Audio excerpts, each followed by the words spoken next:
Okay, welcome again, ladies and gentlemen, to The View from Here, from Behind Enemy Lines.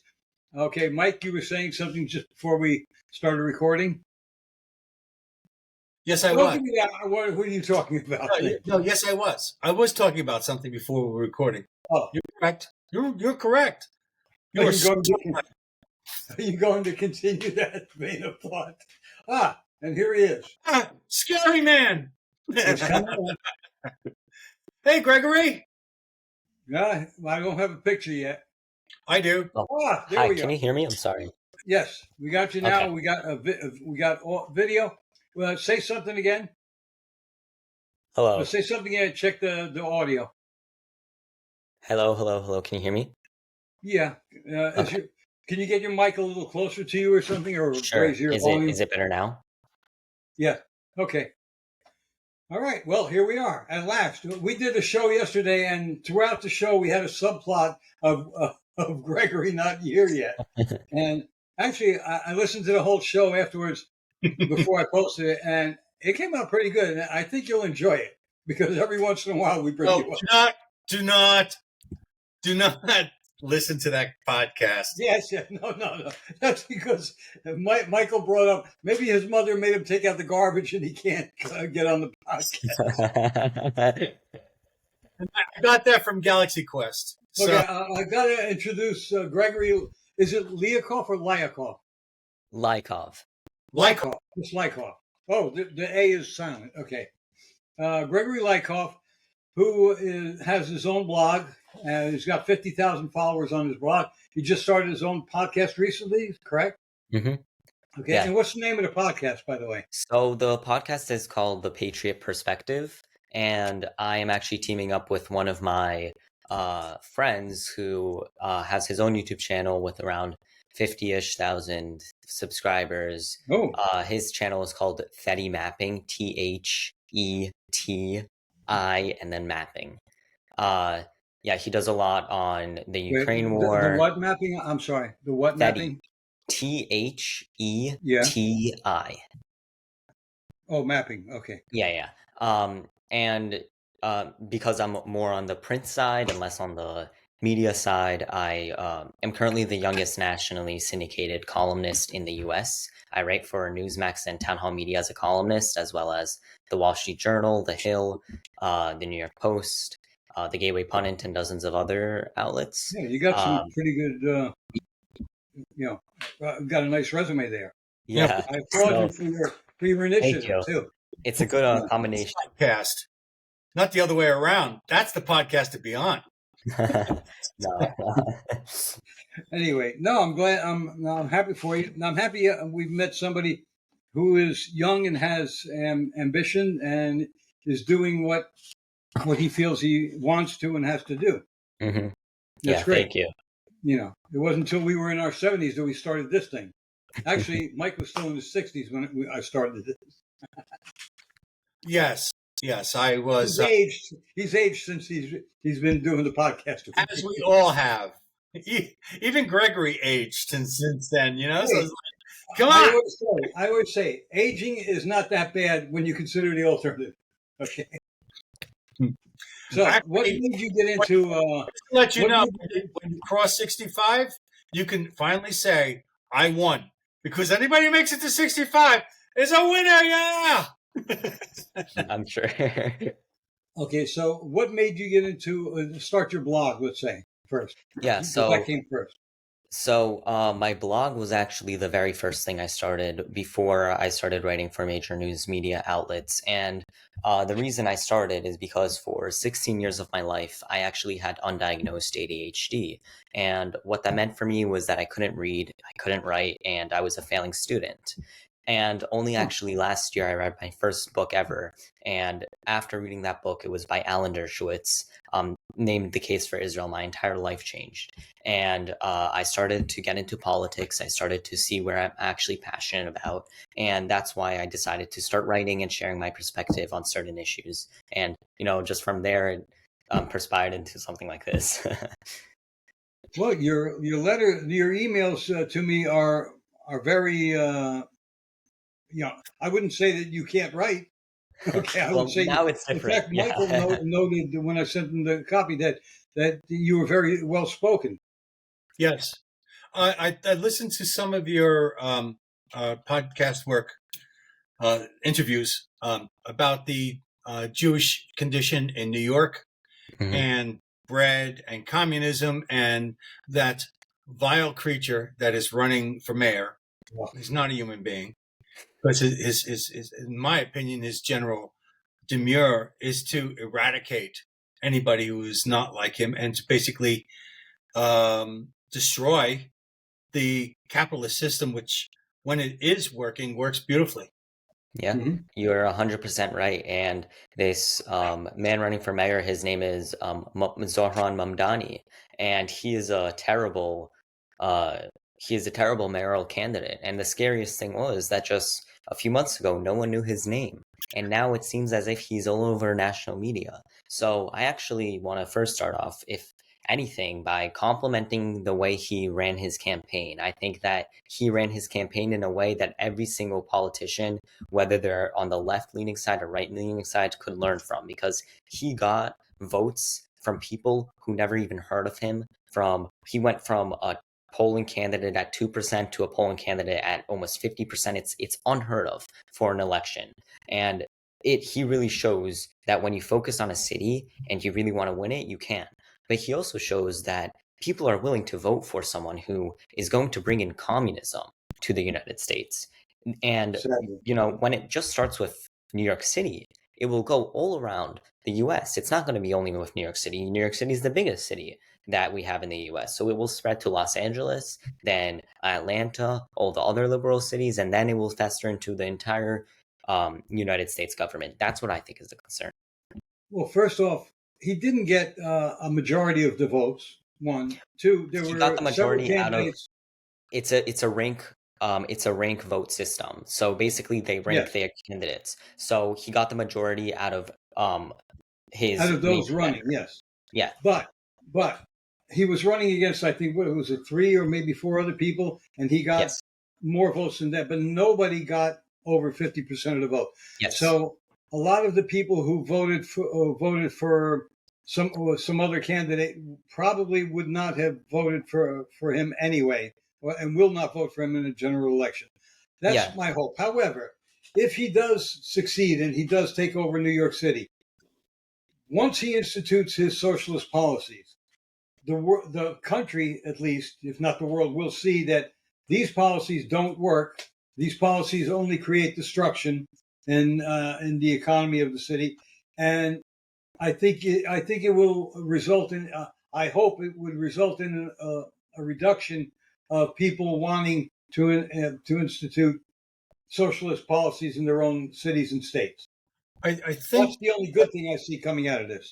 I forget the name of the cities, but there are more than one city that actually applied his idea of state-run Somewhere in stores. Indiana, I hear. Yeah, Gregory probably knows him off the top. Yeah. of his head. yeah. You So probably know actually better right than we do. now there's a socialist mayor very similar to Mamdani, who is he's not the mayor currently, but he is running for mayor in Minneapolis, which Yeah. is again another very liberal city where we saw the former vice president nominee for the Democratic Party in the 2024 election, Tim Walz, come out of. So horrible He came city. out of Indianapolis. I thought he was. Native of Minnesota. Minneapolis, not Indianapolis. Oh, Minneapolis. Okay, Yeah, that makes more Minneapolis. sense. All So right. yeah, Okay. Yeah, you had me confused there. Indiana is very the opposite of, for example, Illinois. But exactly. That Yeah. reminds me of a funny joke that Trump said just a few days ago when referring to Tim Walz. He said, "I didn't believe a man could have menstruation until I met Tim Walz." Yeah, I mean, he was a horrible candidate. Oh my I don't think Kamala Harris realistically could have picked someone worse. She had the entire election up She and running didn't for pick him. her. If she just picked Josh Shapiro, that would have Oh, definitely yeah. got the election. my reason, I believe truly that she decided to go with Tim Walz for a few reasons. Number one, Josh Shapiro is a staunch advocate for Israel. That is not good for her. She hates Israel. Her policies, she funded UNRWA, which is the very organization that has been proven to consist of Hamas terrorists that participated in the October 7th attacks. She also didn't want to go with him because he was too moderate for her. And that's what I find crazy, because Josh Shapiro is well liked in his state, very well liked. I And don't like him. you don't like him? No, because he Mike lives was in Pennsylvania. because I live in Pennsylvania and he was Governor Wolf's stooge, and Governor Wolf was no damn good. Yeah, I agree with you. But there's a lot of I think the support for him is almost over 60% in Pennsylvania. He is extremely popular, which is so surprising. But he is definitely much more moderate than, let's say, Kamala Harris is. That's a fact. And that's a big reason of why Kamala Harris decided not to go with him. It was a big mistake. It cost her the election. I truly believe that she would have won if she went with Josh Shapiro. I think that number one, she would have won Pennsylvania. Number two, after that, the moderate vote could have had her in the election, but at the same time, she got Tim Walz, someone who is from the Midwest. She got someone like that purposefully to get the Midwest vote, and she clearly failed with that too. So you never know. Most Midwesterners don't like jazz hands. Yeah, I mean, but it was very, very surprising. Like, look, the election results, the only reason I could even process the election results is because it shows that the American people are tired of the old and want to bring in the new. And for the new, it's that Donald Trump and JD Vance represent the new, because they represent the system which the economy is stable, where the housing market is stable, where every other aspect of American life is actually beneficial to the American people. And that's something that Kamala Harris failed to do so under Biden, and Biden failed to do so himself. Now, I think it's also important to bring up the fact that the current Trump administration has been an overwhelming success in the last 6 months. He has implemented policies that completely made America from a mediocre nation with a big issue of crime to a country that is now prosperous in every aspect. He has increased the tariff revenue to over $150 billion, some number that is unheard of. He has decreased the China trade deficit to the lowest amount it has ever been in history. He has increased the amount of foreign direct investment into the United States by trillions of dollars in his first 6 months as being the president. I mean, if this is not success, then I don't know what is. But it's clear that Donald Trump is the guy to run this country, and thank God for him winning the election. I want to make a point. I think in the future, it's just going to be me and Gregory. Okay, you're done with the podcast. He's got like facts and figures, man. No, it's really great the way you present. And I have to, yeah, because I write all these articles, so I know all of, like, everything is in my brain already. I do want to add to the cascade of failure. God knows it's not necessary, but let's stoke the fire. In regards to Kamala Harris, first of all, she was not elected to run. She was placed. So that right there has got to burn the there's no nice way, the asses of people, because I mean, that is supposedly the Democratic Party was not democratic. And so it was imposed upon them. Biden himself was an embarrassment. She was part of his regime. And the thing is that Tim Walz was an extremist in regards to, I won't say liberalism. I would say gender dysphoria.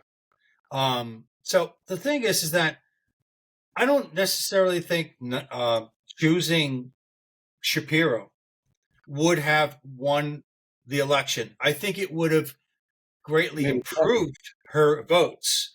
But the thing is that Trump had 2016 to 2020, and we saw what he could do. He was the man of experience. And we saw that the Biden administration was grotesquely corrupt, that the country was having in a free fall. And there was terrible talk about the fact that if Kamala Harris got in, who had proven herself to be only capable of cackling, then the country would go to hell. We had already lost any kind of political capital we had originally. So I don't think it was about getting rid of the old for the new. I was thinking it was more like getting back the mature for the immature. Yeah. I'm sorry. I actually think that that's a very interesting point you bring up here because there's a reason actually. Yeah, there's a reason actually that I don't bring up the point of the fact that Kamala Harris was placed rather than democratically elected, because I believe that even if she was democratically elected within the Democrat Party, even if that was the case, they would have A, still elected Kamala Harris, or B, elected someone who was even worse than her, like AOC or someone else. So the election results would not have changed. She would have still lost, and even the candidate who replaced her would have lost even worse than Kamala Harris did. That is my personal belief. Do I think Josh Shapiro would have definitely? It's obvious he would have increased the hold Kamala Harris had. I don't know by how much. I think I personally believe because of his popularity that he would have definitely won Pennsylvania. After that, I don't know what's next. Maybe he would have helped. Maybe he wouldn't. We will never know. But I think he's a definite contender of the Democrat Party, and he will definitely run again, whether it's for vice president or president. I don't know. But we have to look in 2026 to see that. I think that the people that voted not for Trump in Pennsylvania would have been unmoved. And I do believe that the people who voted for Trump in Pennsylvania would have been unmoved. I mean, there was a visceral hatred for Kamala Harris and Biden. And once you get past the stealing of votes in Pittsburgh and Philadelphia, the rest of the state was very conservative. I wear a MAGA hat, and I have been wearing a MAGA hat since 2020.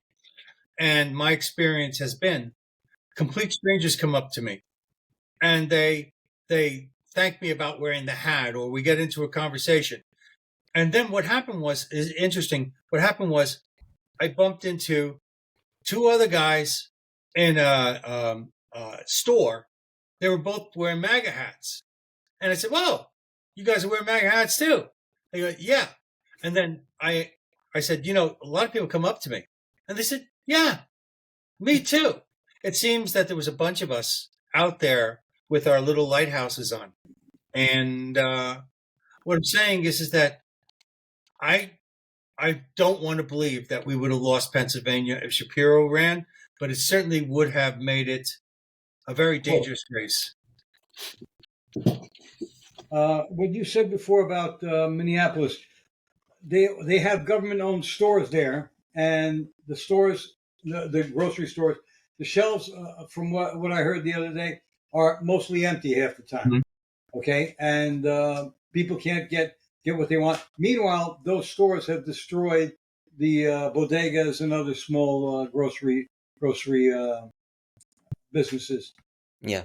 And I think that it goes much more than that, because Minneapolis in particular is not under the same communist rule as Mamdani would bring. So the grocery stores are just a tiny part of his entire big plan. See, I read the entire DSA charter and the Democratic Socialists of America charter, and it is almost exactly what my parents experienced in Moscow in the 1970s and 80s. It is almost exactly the same thing. You see the same seizing the means of production. This is what he endorses, seizing the means of production. You see taxing the rich, not letting people gain any sort of wealth. That is the concern there. Rent freezes. That is why I'm so concerned, because he himself says that, we're not going to seize the means of production or anything, but he endorses a charter that specifically says to do so. Not only that, but in that same charter, we see a lot of security issues. For example, that charter says that one of their first plans is to defund the police, of course, and also remove CCTV cameras out of schools. Now, I don't know where they're getting with that. I don't know why CCTV cameras are such a big threat in schools, but that is one of their first things that they want to do. That's They what it also want should be, not on traffic lights. He has changed. He has changed his tune. He said no, he's not going to defund the police, and he never would have. Even though doesn't have to. it's a complete lie. I know it is. I know, but I'm just saying that that's what he's telling people. Yes, but he doesn't have to now. You know why? I forget how many thousands of police. I saw today. Thousands of police. I think close to half of the police force has said if Mondami is elected, they're going to resign. Yeah. So he's defunding the police without even defunding them. He endorses a charter. He endorses the charter that says defund the police. If he really doesn't believe in that, if he really thinks that he doesn't want to defund the police, then why are you still a part of the Democratic Socialists of America Party, a party that advocates for defunding the police? He also wants to boycott Israel. He wants to sponsor groups like BDS, which is boycott, divest, and sanction Israel. He even introduced a no, not on our dime bill in the New York legislature, which advocated to end all investment and prevent any entities in New York from investing into Israel, which is a complete violation of our Constitution and is a complete, a bill that is targeted against the democratic nation. So I don't know, like there is a clear hatred for capitalism. There's a clear hatred he has for any rationale. But the most concerning part about all of this is that people are embracing it and they're okay with that. Yeah. That's how we saw, revolutions in Cuba, in Venezuela, even in the USSR, because people embraced new ideas, like such radical new ideas, not just, your normal, everyday, new policy changes. Well, let's not forget that under Adams, and the assault on Trump with this weaponization of the law, we lost a lot of people from New York City because they no longer felt secure with their financial holdings. Now, if you're going to go ahead and have somebody who's going to abscond all of the wealth in the city and deny certain rights that are found common everywhere else in the country, you already have a number of people that are leaving the city just in case he gets elected. What's going to happen? Go ahead. No, those people who have money and he wants to tax, they are the ones who can afford to leave, to move. They will do so. Okay, it's happened in California over the past few years. I remember telling my son 3-4 years ago that there's an exodus going on in California. He said, "Oh, I'm crazy." Now we see that most of the people who had money and who were being taxed to death are fleeing and have fled California.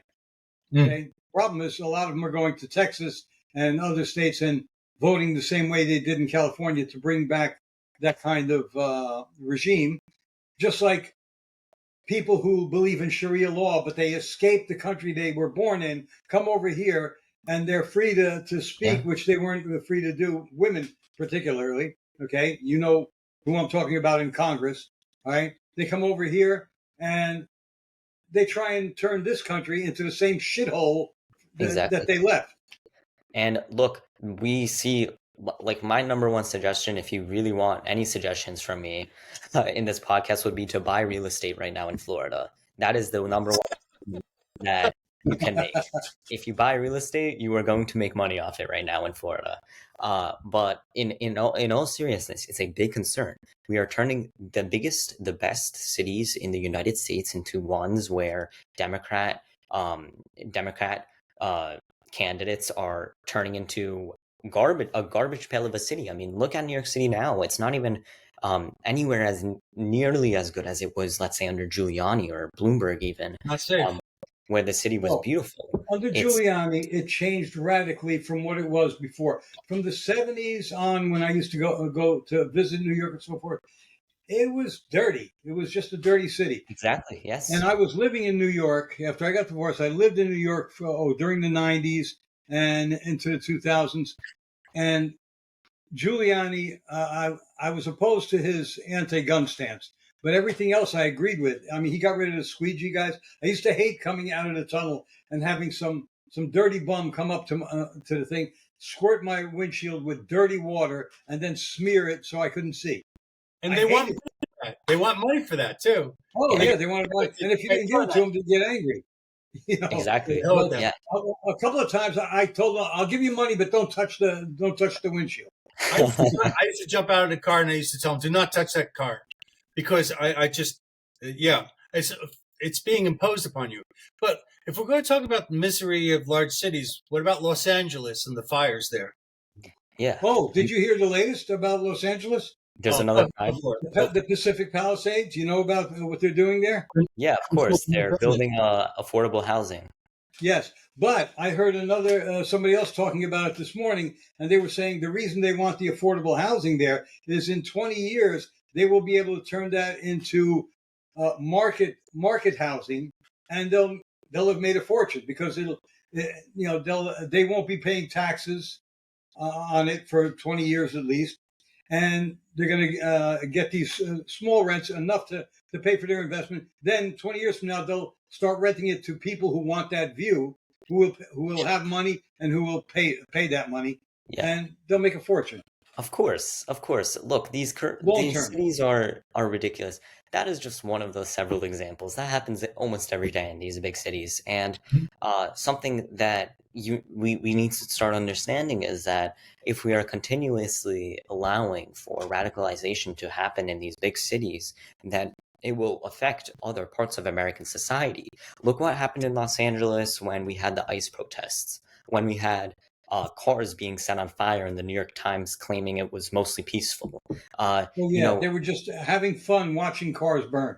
Yeah, exactly. I mean, that is what the concern is. And when we rationalize that, when we think it's okay, it's going to spread all around the city and all around the country. And that's the real concern. I mean, it still beats me talking about those fires and the protests, how Donald Trump was criticized for sending in the National Guard to protect the ICE centers. I mean, I don't understand that. But look, again, it's Newsom's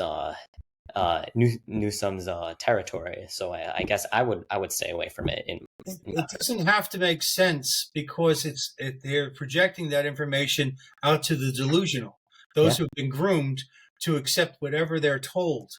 So they just need a story, anything that sounds at all virtuous.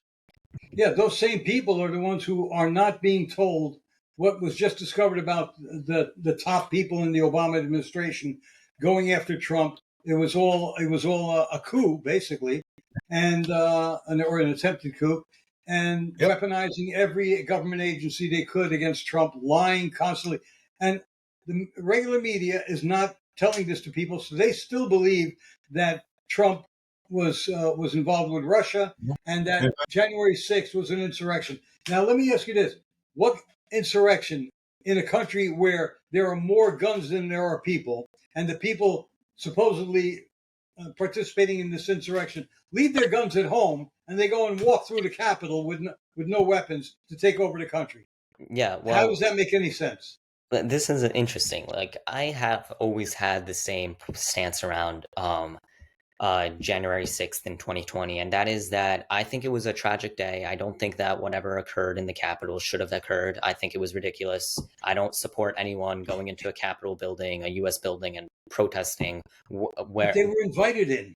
Yeah, they were. There's footage showing. I did watch that footage. Of course, it wasn't a riot or anything. That I disagree with. But it was an obvious, it obviously shouldn't have happened. I think everyone agrees that the events, it went a little bit too far, but it is nothing compared to, let's say, Black Lives Matter in 2020, which was really set on fire in entire cities. It was nothing compared to those things. Was it bad in its own way? Of course, but it was not anything compared to what we have seen in the last decade on the left side with their crazy protests. It was definitely not an insurrection. They were being guided by the police officers through the Capitol. Was it, again, should they have been there in the first place? No, I don't believe so, but it was not as bad as they made it seem. That's my issue with it, that we focus on like something like January 6th, where I don't know, maybe 200 people went into the Capitol. Obviously, it shouldn't have happened again. I'm not supporting that, but we're not focusing on when thousands upon thousands of people are burning down cities, like Minneapolis, for example, and looting stores and having stores board up their windows because they're scared that people are going to loot them. We're not focusing on that part either.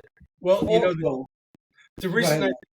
think we are still focusing on Jan 6 as a conservative is I consider the incarceration of these people who are simply declaring that we need a recount, which is your right as an American citizen. Constitutional right. Yeah. So, and the other thing is that don't forget that there were, and it's finally been admitted to, agents from the FBI that have been indoctrinating some of the elements that were in there, people that they knew were going to be there. Inciting. Yes, and they led these people to do certain things. So there was a lot of it was an insurrection, but it wasn't an insurrection from the right. It was an insurrection from the left. It was theater that was created by the left intentionally to go ahead and undermine the American people as a whole, to say, I agree. you can't even protest if you're a conservative. If you wear a MAGA hat, you're a dead man. Of course. Intimidation. And look, Nancy Pelosi herself, she refused the National Guard to be there. She was offered by Kash Patel and his team to have the National Guard at the Capitol when this protest was going on. She refused it. And no one talks about that. The liberal media is silent. I mean, of course there's going to be chaos that breaks out if you don't have police at a protest. Of course not. Especially when there's thousands of people at that protest. So it's very understandable. But I was just last week with I was at a rally with Brandon Straka. He was a political prisoner in January 6th, and he actually got arrested for filming. And it's people like him who should be like Steve Bannon. I spoke to him a few weeks ago too. It's people like them who are the real victims, people who didn't do anything related to January 6th. Steve Bannon even wasn't at January 6th. He wasn't present. So, and they still got arrested for the event. It's crazy. It really is. One thing that has never been addressed that really spooks me is the fact that 6 of the Capitol Police had heart attacks within very short periods of each other. And heart attacks. That just seems too much. Instilling a heart attack in an individual is a classic way of assassinating somebody. And I think that's how Breitbart was killed. Six people, all over a period of, I believe, a week or 10 days, had heart attacks. I'm sorry, but is it possible that those were whistleblowers that they couldn't live with? Whistleblowers, yeah. Yeah. But, the thing is, let's ask the question, why are 6 Capitol Police getting heart attacks right on top of each other? If it's a chemical agent, I'd like to know about it. Yeah. Why, nobody's looked into that. And it just drives me crazy. I've mentioned it to Roy a number of times. It freaking drives me crazy. To me, that looks like somebody burying those people that were courageous enough to step forward. That's what it. That's what I'm forward. Yeah. All they had to do was say, this isn't right or something. And we can't trust him. He might open his mouth. But the other thing is, fake news has never shown what happened before the crowd rushed the Capitol Police, because the Capitol Police opened fire first. They started shooting tear gas and rubber bullets into the crowd before the crowd had done anything at all. Well, okay. I saw the footage you're talking about. I understand. The crowd was very obviously, though, getting to an extent out of hand, getting a little bit chaotic. Does that justify shooting rubber bullets and everything? I don't know, but there was a very obvious kind of chaos there.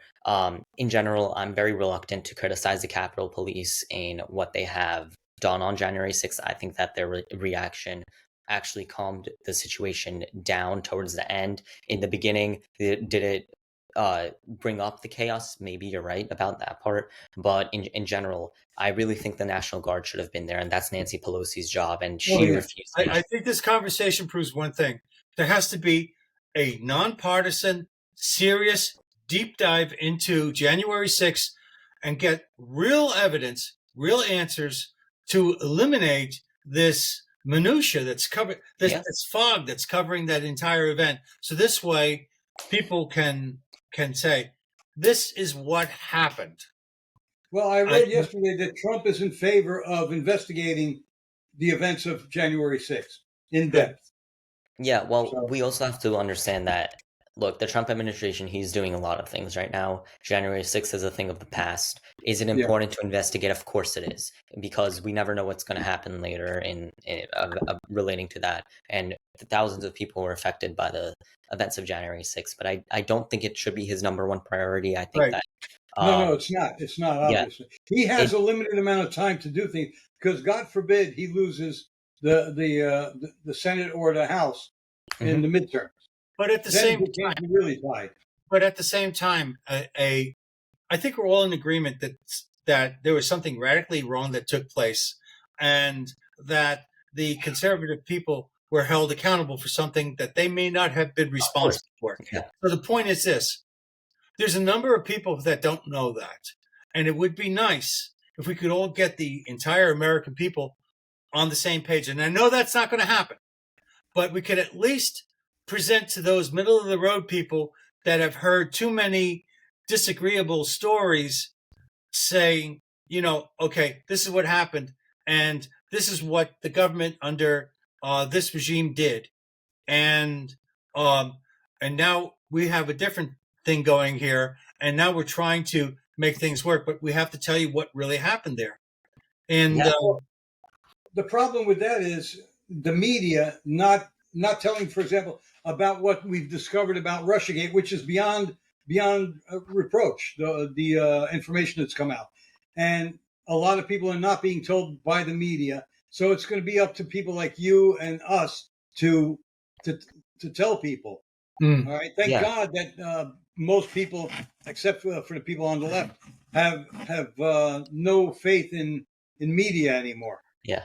Okay? I mean, look at, I just published, I believe 2 weeks ago, an article talking about Russiagate and Obamagate, forgive me.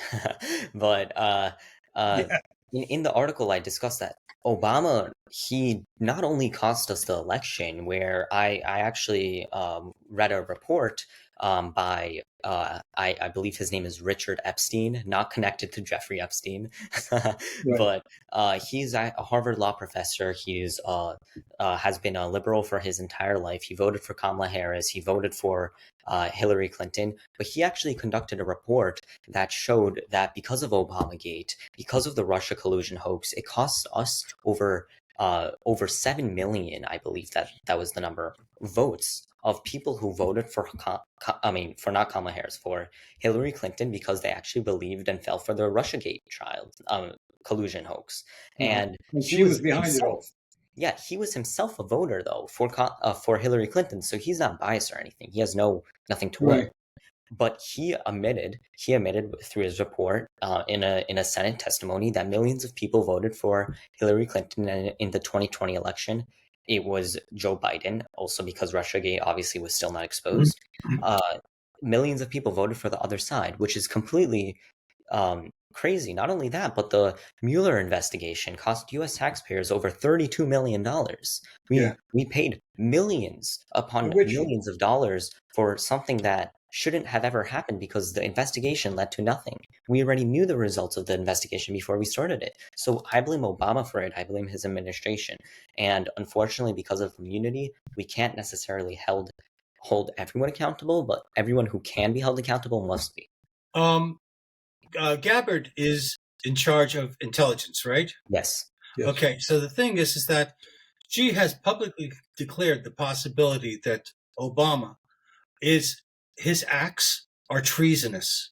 Yep. Her It will words. never happen. He will never be charged with anything. No, No. but that's not the point. The point is it's a public statement Exposing him. out there now. And the thing is that when you have the head of national intelligence make a statement like that, there you have to have a response. Yeah. And the thing is that what it's doing is maybe there's those people that are permanently deaf, but those people that have been waiting, that have been listening, that have been pensive, okay, those people are getting very excited. And so all of a sudden what's going to happen is you're going to have more dynamic support from the silent majority.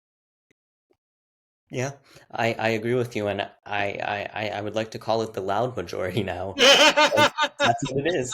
It's the loud majority. We can't be continuously accepting these results where the left-wing media, which has a stronghold over all media, let's admit it, the left-wing media is more watched than the right-wing media by landslide. They don't discuss things like this, but they tend to focus on the smaller things that really don't count. Look at the reporting that they did in January 6th compared to the reporting that they had in the Obamagate. You can't compare those two.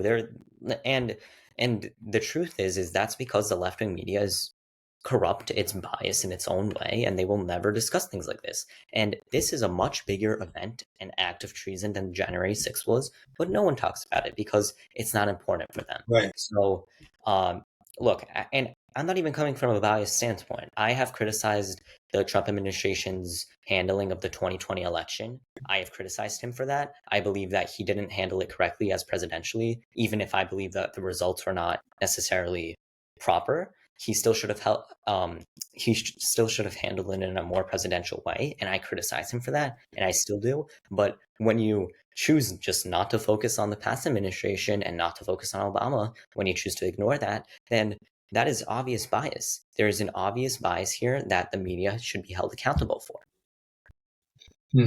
Yeah, but the media is going to try and stay away from that. It's not that it's not important. They don't want it to be revealed. They don't want the truth out. Okay. How did you?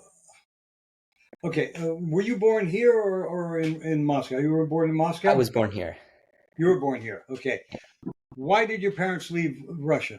And when? So my parents left Moscow. Well, my dad is from Moscow. My mom is from Kiev. So it's pretty.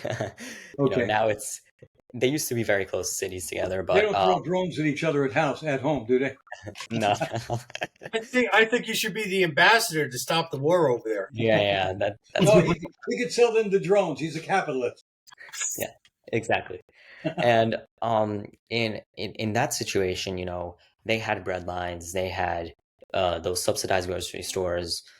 Sugar, for example, was maybe available one time per year. A small bag of sugar. It was really just a terrible situation. They couldn't, my father couldn't practice his religion outside of his house. He would have gotten arrested. It was just horrible. So for any opportunity at all, they had to go to the United States to just survive on their own 2 feet, and they did. So when they went to the United States, they came with nothing, and eventually went to school here. And through the American dream, they were able to build up something that was truly extraordinary. And the biggest threat to that is that we have Mamdani going into the very city that got my parents to build up everything they have. And Mamdani is bringing exactly what they've fled from. So what is going to happen? Are we going to have to flee again? I don't know. I hope not. But it's a threat. And that's what I find so concerning about this. Yeah, my girlfriend is Belarusian. Her father was Russian. Her mother was Belarusian. And she fled. She had it good because she was a 10-time champion, diving champion of Belarus. He retired at 19, took over an academy and ran that until the Berlin Wall fell down. Then she and her small family, her cousin and his family, and her son and mother all came over here. Okay, they had to go to Germany first, then somewhere else, and then come over here. But she lost everything, and she had a lot more than the average person had. Okay, she had extra money to buy food and so forth. She would get favors because of her status. Okay, she wasn't a member of the party, but she had status as a hero of the Soviet Union. All right. She doesn't regret leaving. She loves this country more than most people who were born here. Okay, a lot of people in New York City, she probably loves this country more than I'd say 75% of the people in New York City. She also told me that the big Russian population in Brooklyn is completely against Mondani. Mondani, whatever his name is. Marshmallow. What did we call him that time? I call him Marshmallow. Okay. Marshmallow Dami. Yeah, Marshmallow Dami. But she a lot of people who I know who fled Cuba or Russia or any of these other countries that fell to communism, they are warning us about turning this country into what they fled, and they all have the same belief that if we fall, then there's no place to go. Yeah. I just this weekend, I was at an event with Curtis Lewa, who is currently running for mayor, and there I met an assemblyman from Brooklyn in the exact area where a lot of Russian people are from, and he told me the exact same thing. He's probably the only Republican assembly member elected in New York City, and he told me the same thing, how people are not liking this Mamdani. They're very concerned and they're gonna fight against it. So, in that region, of course, people are going to be concerned. But I want to look into other regions of New York City, like, where they have. It's very funny because usually the people with the most money are the ones who support communism. So, that's what's scary. We have other regions of New York City where, like Manhattan, fully supported of Mamdani. It's scary. It really is. Yeah, those big businesses and big businessmen, people with millions or billionaires, they are probably handing over money like a form of preemptive blackmail. Okay, don't hurt me when you get in power. I'm helping you. Remember me. Okay, just like the oligarchs in Russia who are beholden to Putin and who he's beholden to. All right, even Hitler had financing from other people that even Jews with money that he had to be nice to. Yeah. Well, the problem with communism is it's seductive. It offers things that it might even be able to give you, but the ramifications are not easily recognizable. So, like, yes, redistribution of wealth. Who does that? And, the thing is that it seems that the hierarchy in the communist architecture, they are inherently wealthy. They are the elites, whereas all the other people are, they're getting whatever they get. After a while, it just the desire to grow, to procreate, to promote, to develop, etc., is no longer an individual zeal. It's now for the state. It's now for the collective. And when that happens, all of a sudden, pride goes out the window. Initiative is greatly diminished. So it doesn't just attack us economically. It attacks us emotionally and spiritually.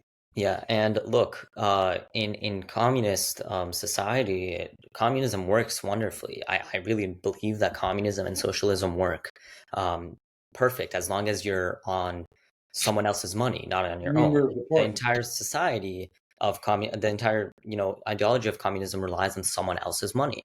Even Karl Marx, the creator of communism, he relied on someone else's money to publish his book. He never had a job in his life. Exactly, he never had a job or anything. So that's just the beginning. But so communism can never work unless you're on someone else's dollar.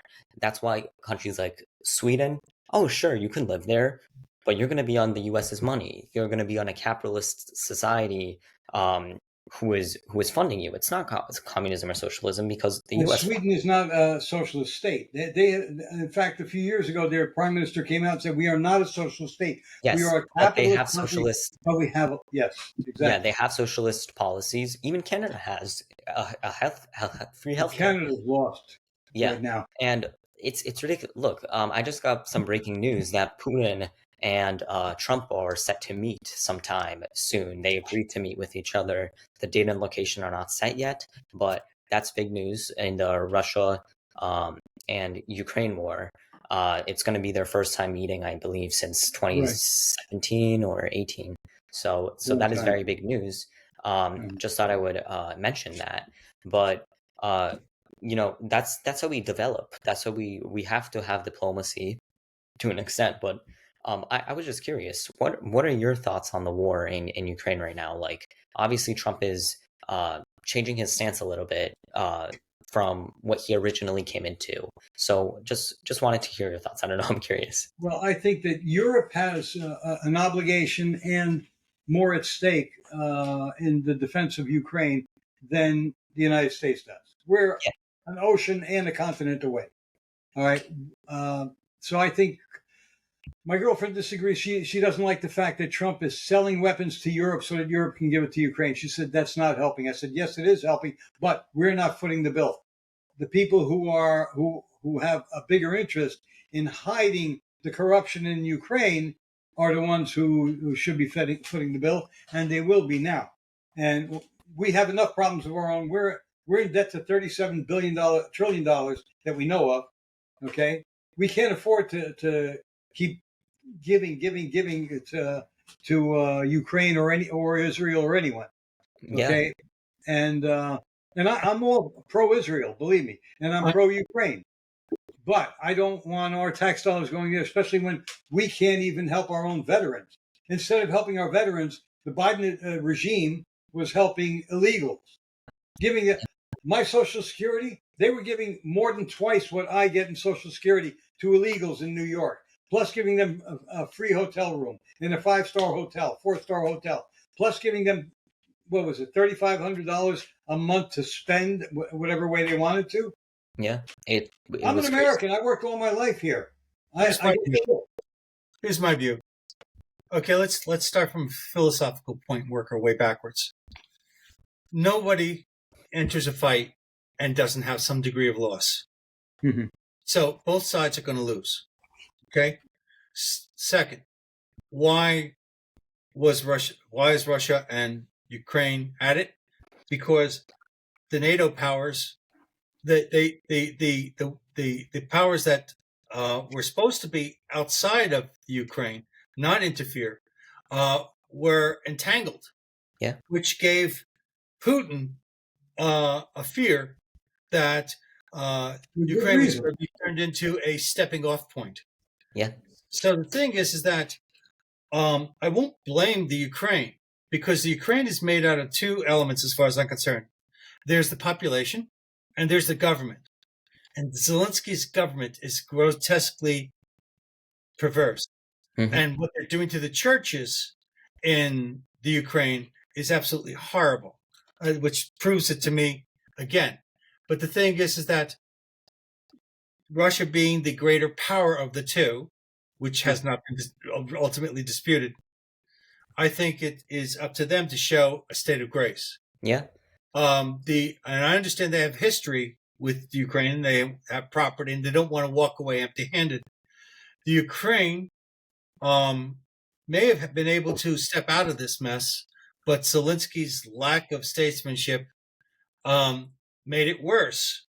And the thing is that what Trump is doing right now, I think what Trump wanted to do is Trump wanted to put American elements inside of Ukraine to get the rare earths.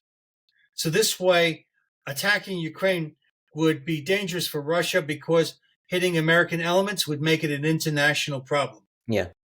So by doing that, and also by including Russia saying, listen, we're doing this with Ukraine, we're going to throw you some money.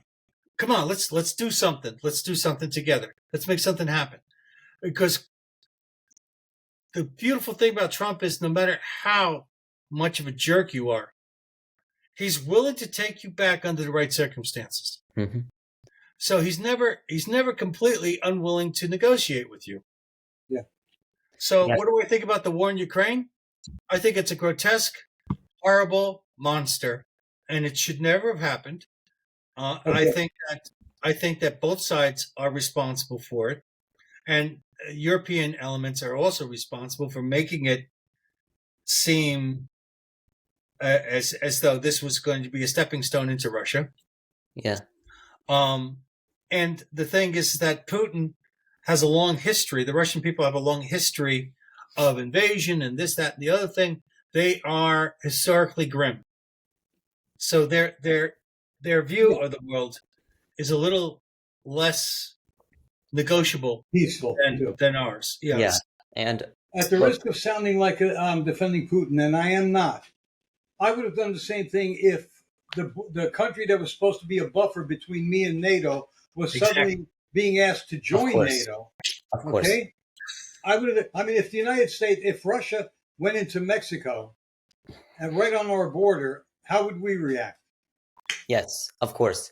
And just to kind of not answer but comment on some of the things you mentioned, I think first off, I'm going to start off with Zelensky and the Ukrainian government. Ukraine as a whole is as corrupt as Russia, if not 100 times worse. It is one of the most corrupt nations in the world. In the 1990s, they were so corrupt that they sold their entire military, which was the top of the line. In the Soviet Union, the Ukrainian battalion was considered the top. It was the strongest military they had in the Soviet Union. They sold it to Russia in the 1990s after the Soviet Union collapsed and got billions of dollars and stole them, stole the billions.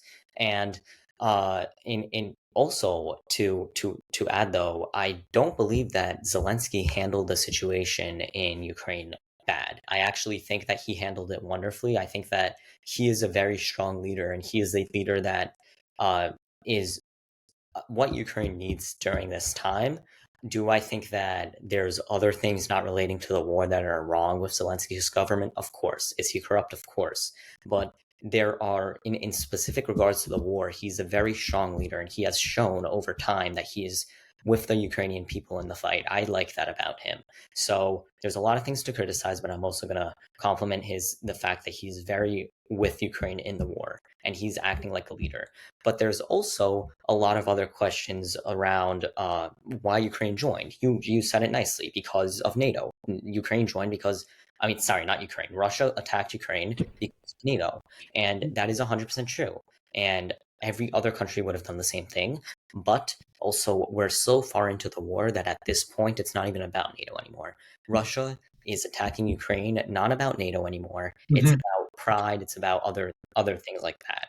So that's why I think that you can separate the two: the initial invasion from the current invasion. And that's why this is just so brutal, and that's why Putin is to blame for it at this point. But then there's also the question of what will move on forward. So of course Trump is going to negotiate. Of course he wants to end the war. He has to. He's going to end it by the end of his term. But will it help Ukraine or will it help Russia? I don't know. But at the end of the day, we have thousands of people each day dying on the battle line on both sides, and no one wants this war anymore.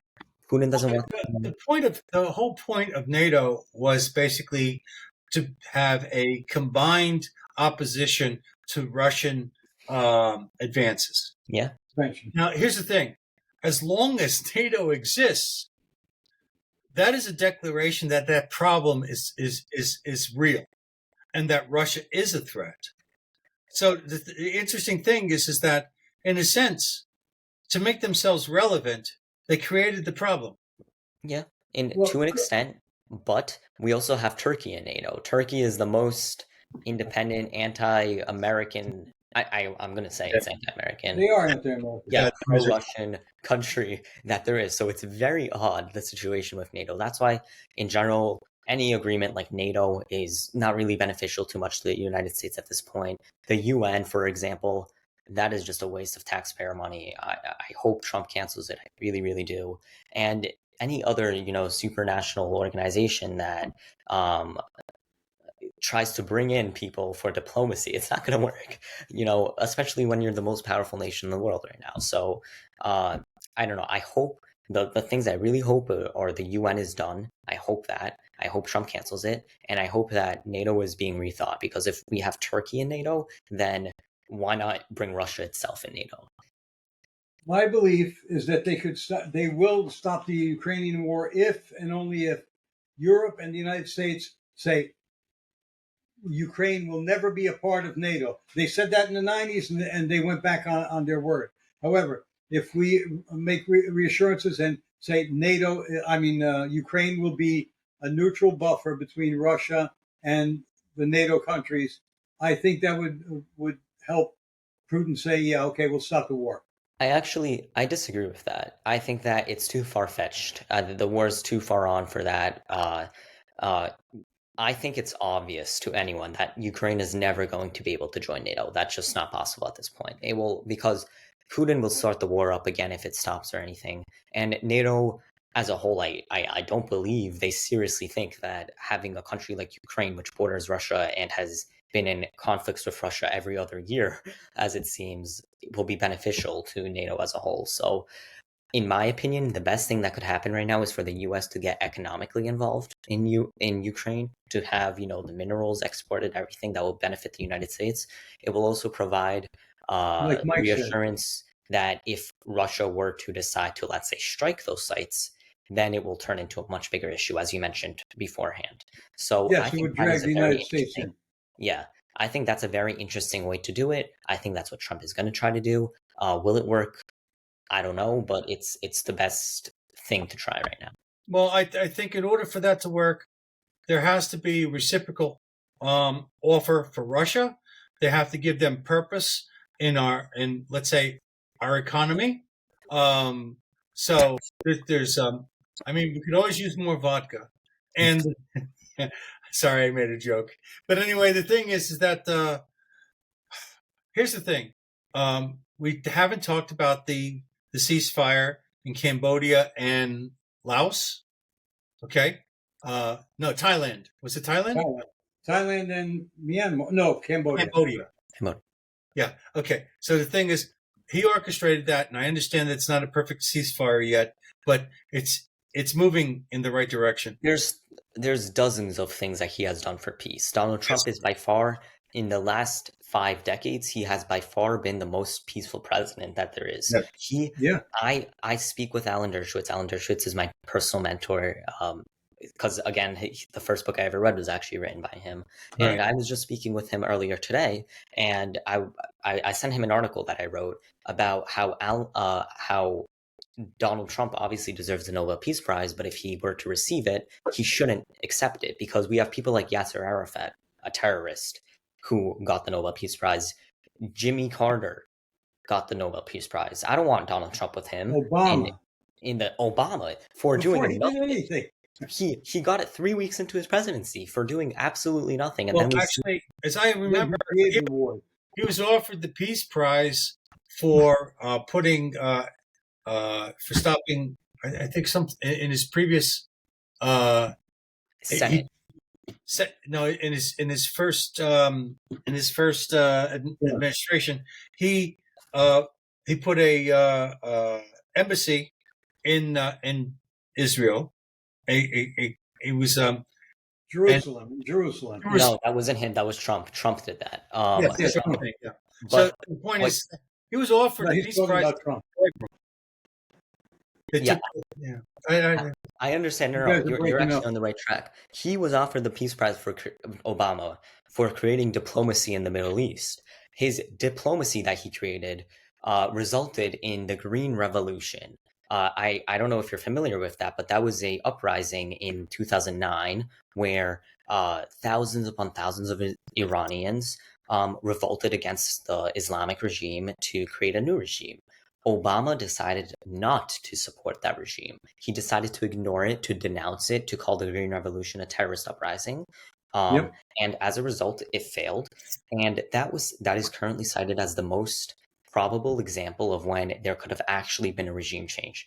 And he stopped that about literally 3 weeks after he accepted the Nobel Peace Prize for stopping the only for stopping the only event in modern day history that could have changed the regime in Iran. It would have had a huge impact on the world, but because Obama was so wrapped up in his nuclear deal and wanting to create a peace treaty with Iran and Iran's nuclear facilities, he decided not to do it. It was the biggest Plus, I mistake. believe his heart is on the side of the Iranian regime. I mean, remember, he sent $1.5 billion in cash to Iran after Well, Trump had choked them, where they were tottering, they were teetering on failure, and Obama revived them, gave them money so that they could once again fund Hamas and Hezbollah.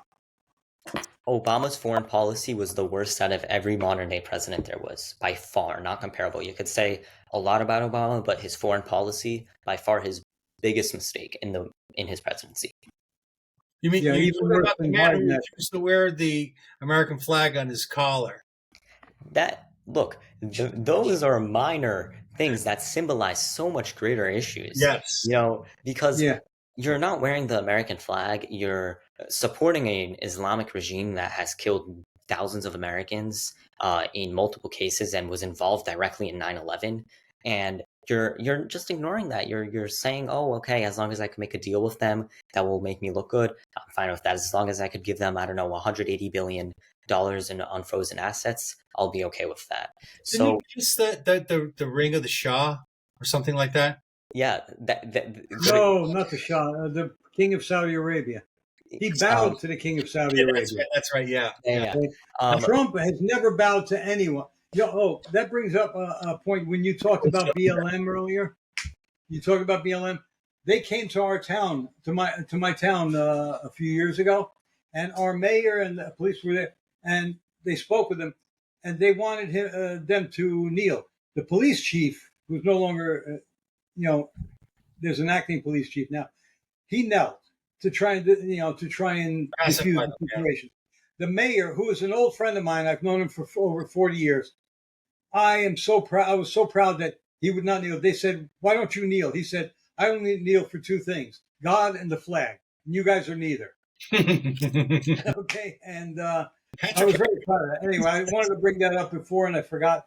And now I lost my train of thought of where we were going. That is a very good example because, again, it's another thing of a very small thing. I don't believe kneeling or not kneeling, even during the national anthem, for example, no one, that is not a small, the action is very small, but what that symbolizes is a whole generation being taught that it's okay not to be patriotic, it's okay not to support our country and everything. That is the biggest concern.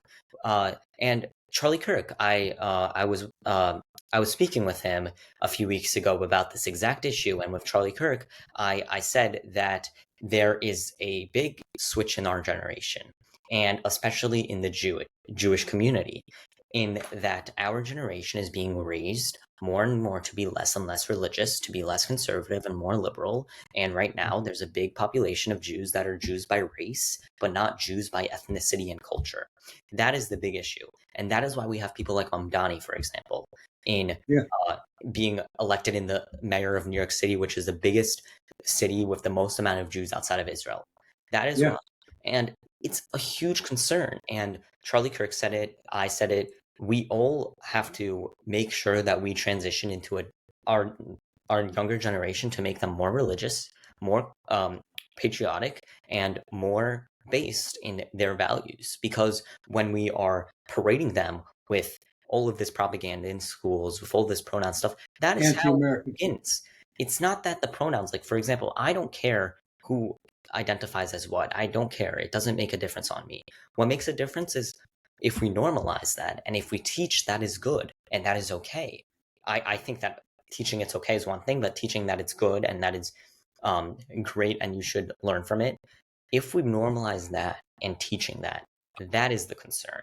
Because that means that we have the younger generation being brought up by those people who normalize that, who say, oh, yes, yes, yes, let's join the community or whatever. I don't know. But that is the concern. And we will teach an entire young generation to do that. And look what our country is going to turn into. Yeah, well, that's part of the Marxist plan to destroy society from within. You destroy all the societal norms then you have chaos and anarchy, and then the communists run in. Oh, we'll give you structure. Yeah. A lot more structure than you expected, but we'll give you structure. You know? When you believe in something greater than yourself, you are humble. And humility is not a debasement. It is the establishment that one is still in need of growth. Yeah. And when you have that, when you have humility, you're open to the world.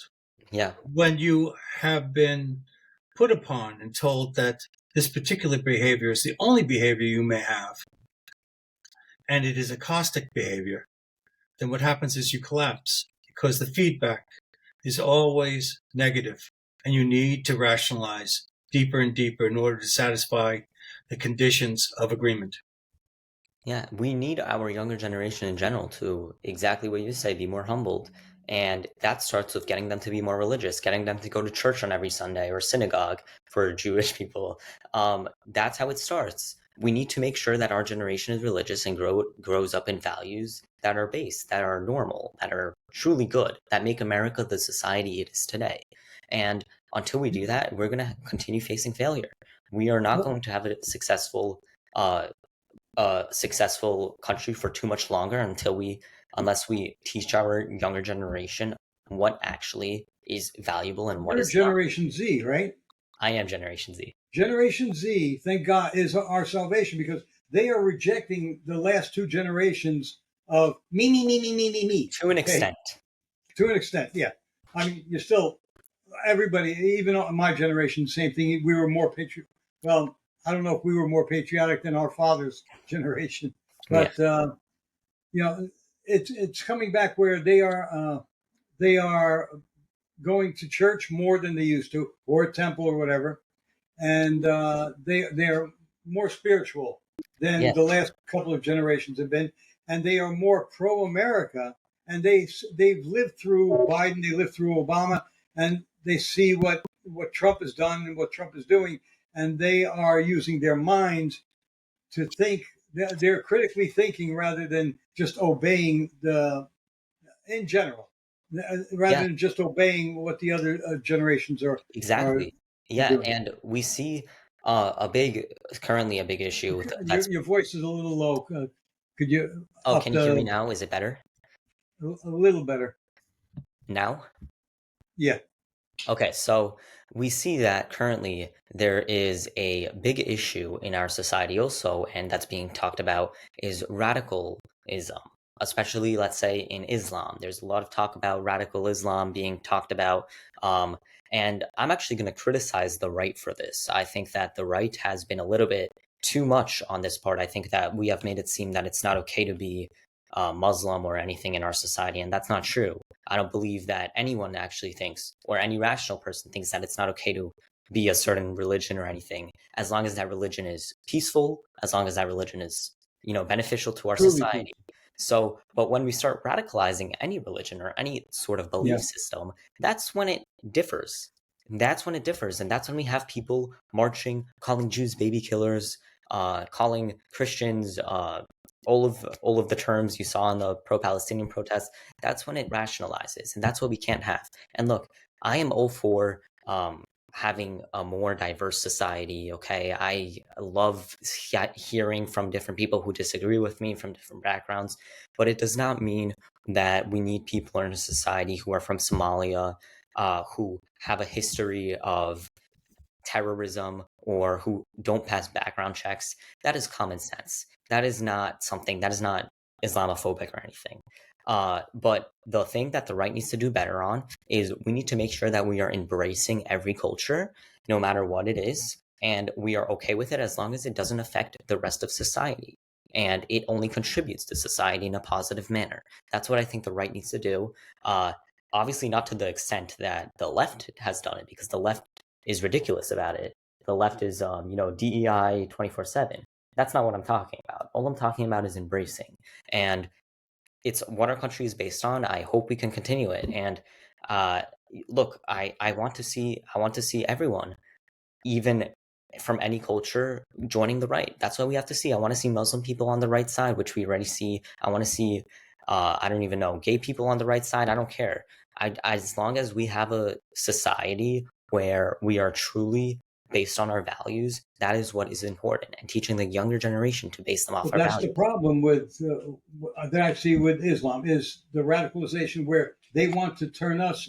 They want to have us be ruled by Sharia law, not by our Constitution. And And that's why I object to all these representatives, these Muslim representatives in Congress that I know of. All of them are pro Sharia, and they don't care about the Constitution. They will use the Constitution in their speeches when it suits their needs, but they don't believe in the Constitution. They don't. But then again, even a lot of non-Muslims, especially on the Democrat side, not just Democrats, the rhinos also, but they just use the Constitution to make a point when it suits them, but they don't protect and defend the Constitution the way their oath of office tells them to.